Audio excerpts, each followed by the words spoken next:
ఎదురైనా ఎటు వెళుతుందో అడిగాన ఏం తోచని పరుగై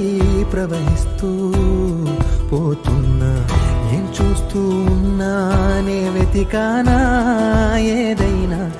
ఊరికెనే చుట్టూ ఏవేవో కనిపిస్తూ ఉన్నా కదలని ఓశిలనే అయినా తుటిలో కరిగే కలనే అయినా ఏం తేడా ఉందటను